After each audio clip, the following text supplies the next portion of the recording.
ભરૂચના સમૃદ્ધિ બંગલોઝમાં રહેતા ધ્રુવશાએ ભોગપુર સોસાયટીમાં રહેતા તેના મામાને ત્યાં જઈ ગળે ફાંસો ખાઈ આત્મહત્યા કરવાના કેસમાં ધ્રુવના પિતા રમેશ શાહની ફરિયાદના પગલે નવો વળાંક આપ્યો છે. પોલીસે ધ્રુવના મોબાઈલની કોલ ડિટેલ કઢાવતા તેની આત્મહત્યા પાછળ ત્રિકોણીય પ્રેમ જવાબદાર હોવાનું બહાર આવ્યું હતું.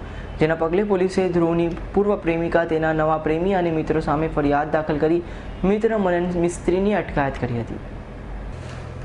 ધ્રુવ શાહ આત્મહત્યા કેસમાં ત્રિકોણીય પ્રેમ જવાબદાર હોવાનું બહાર આવતા તેના પરિવારજનો અને પોલીસ ખુદ ચોંકી ઉઠી છે. સી ડિવિઝન પોલીસે સમૃદ્ધિ બંગલોઝમાં રહેતા ધ્રુવના જ મિત્ર મનન મિસ્ત્રીની અટકાયત કરી તેને રિમાન્ડ મેળવવાની તજવીજ હાથ ધરી છે. પોલીસ સૂત્રો પાસેથી પ્રાપ્ત માહિતી અનુસાર ધ્રુવ શાહ, ધ્રુતિ અને મનન મિસ્ત્રી સમૃદ્ધિ બંગલોમાં રહેતા હોવાથી ત્રણ વચ્ચે સારી મિત્રતા હતી. ધ્રુવ અને ધ્રુતિ વચ્ચે પ્રેમ સંબંધો પણ ઉભા થયા હતા. જોકે ધ્રુતિ એન્જિનિયરિંગના અભ્યાસ પદે પેટલાદ ખાતે, ચાંગા ખાતે ચારુતમ યુનિવર્સિટી સંલગ્ન કોલેજમાં અભ્યાસ કરવા ગઈ હતી, જ્યારે મનન મિસ્ત્રી અમદાવાદના સરખેજ ખાતે LG એન્જિનિયરિંગમાં અભ્યાસ માટે ગયો હતો. ચાંગા કોલેજ ખાતે અમદાવાદનો રહીશ એવો અનુજ ભટ્ટ ધ્રુતિનો ક્લાસમેટ હોવાથી બંને વચ્ચે પણ પ્રેમ ઊભો થયો હતો. ધ્રુવ, ધ્રુતિ અને અનુજ વચ્ચે પ્રણય ત્રિકોણ ઊભો થયો હતો.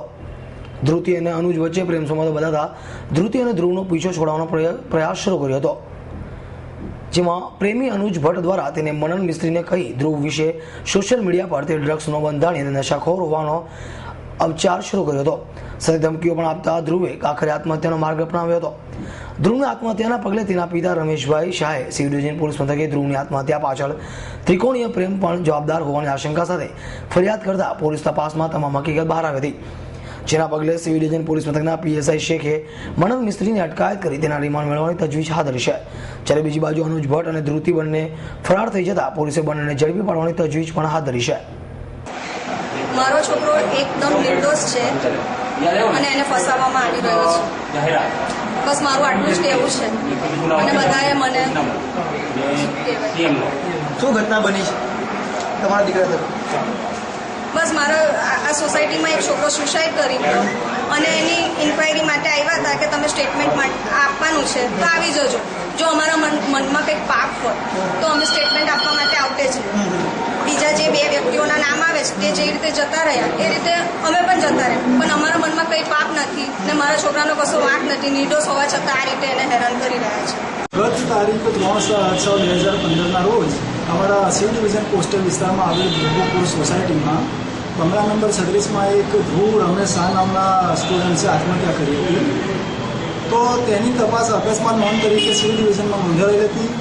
ત્યારબાદ અમે એ તપાસના કામે આગળ વધતા આ મરણ જનારનો મોબાઈલ કબજે કરેલ તથા તેની કોલ ડિટેલ કઢાવેલ. તેના મોબાઈલ પરથી અમને જાણવા મળે કે એને 3 વ્યક્તિઓ, જેમાં એક મનન મિસ્ત્રી કરીને છે, એક છોકરી ધ્વની શાહ નામની છે, તેમજ અમદાવાદમાં અભ્યાસ કરનાર એક અનુજ ભટ્ટ નામના ઈસમ એમને ધમકીઓ આપતા હતા. એટલે અમને જરા એમાં શંકા ઓછી, તેના કારણે તેના પિતાજીનો સંપર્ક કર્યો. એમના પિતાજીને પણ થોડી શંકા હતી. તો પિતાજીએ આખરે 3/7/2015 રોજ આ 3 વ્યક્તિઓ સામે 306 IPC 306 તેમજ 114 મુજબ ફરિયાદ દાખલ કરી છે. જેની તપાસ આગળ કરતા અમે 3 આરોપીઓ વિરુદ્ધ પૂરતા પુરાવા ભેગા કરવાની પ્રયત્ન કરી રહ્યા હતા, જેમાં અમને તેમને ધરપકડ કરવા પૂરતા પુરાવા પ્રાપ્ત થયેલ છે.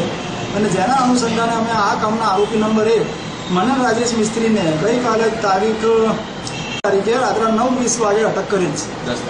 જી આમાં છોકરીની અટક થશે કે નહીં થઈ? હા, એમનું છોકરી તેમજ અનુજ ભટ્ટ નામનો એક બીજો આરોપી છે, તેમને તાત્કાલિક અસરથી અટક કરવાના પ્રયત્નો ચાલુ છે.